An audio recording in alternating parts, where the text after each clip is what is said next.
इस लंबी विदेश यात्रा में भारत ने कई महत्वपूर्ण उपलब्धियां हासिल की हैं। प्रधानमंत्री जी ने बहुत स्पष्ट कहा कि आतंकवाद के पीड़ित और आतंकवाद के प्रायोजक को एक तराजू पर नहीं तौला जा सकता।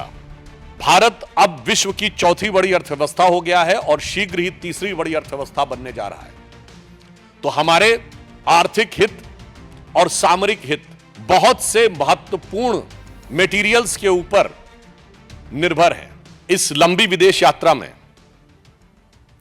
भारत ने कई महत्वपूर्ण उपलब्धियां हासिल की हैं। नंबर 1, आतंकवाद के विषय पर एक वैश्विक स्वीकार्यता प्रधानमंत्री जी के द्वारा अंतर्राष्ट्रीय मंच पर स्थापित हुई, जब ब्रिक्स शिखर सम्मेलन में आतंकवाद वाले विषय के ऊपर न सिर्फ सर्वसम्मति के साथ भारत के पक्ष का अनुमोदन हुआ, बल्कि प्रधानमंत्री जी ने बहुत स्पष्ट कहा कि आतंकवाद के पीड़ित और आतंकवाद के प्रायोजक को एक तराजू पर नहीं तौला जा सकता। दूसरा,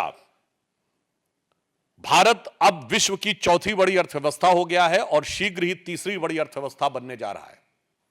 तो हमारे आर्थिक हित और सामरिक हित बहुत से महत्वपूर्ण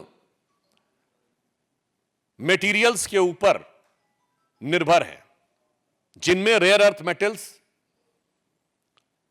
यूरेनियम, लिथियम, गोल्ड और डायमंड जैसे क्रिटिकल मटेरियल्स हैं। घाना और नामीबिया जैसे देश जो इस प्रकार के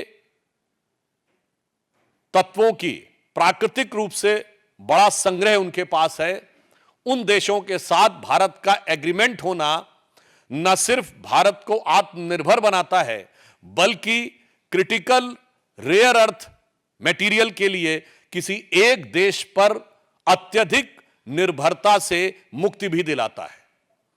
तो यह आर्थिक दृष्टि से भी भारत के लिए अत्यंत उपलब्धिपूर्ण यात्रा रही।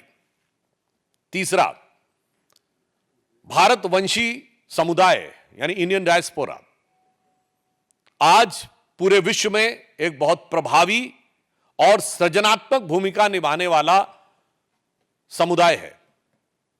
ट्रिनिडाद टोबैको और घाना जैसे देशों से जो भारतीय मूल के लोगों का संबंध घाना से लगभग शताब्दी पूर्व का है और ट्रिनिडाद एंड टोबैको से 180 साल पुराना संबंध है।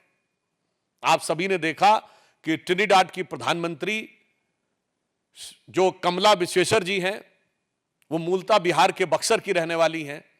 यानी एक प्रकार का कैसा सामाजिक और सांस्कृतिक संबंध भारत का इन देशों के साथ है, उसको एक नए आयाम तक पहुंचाना यह तीसरी बड़ी उपलब्धि है। Subscribe to One India and never miss an update. Download the One India app now.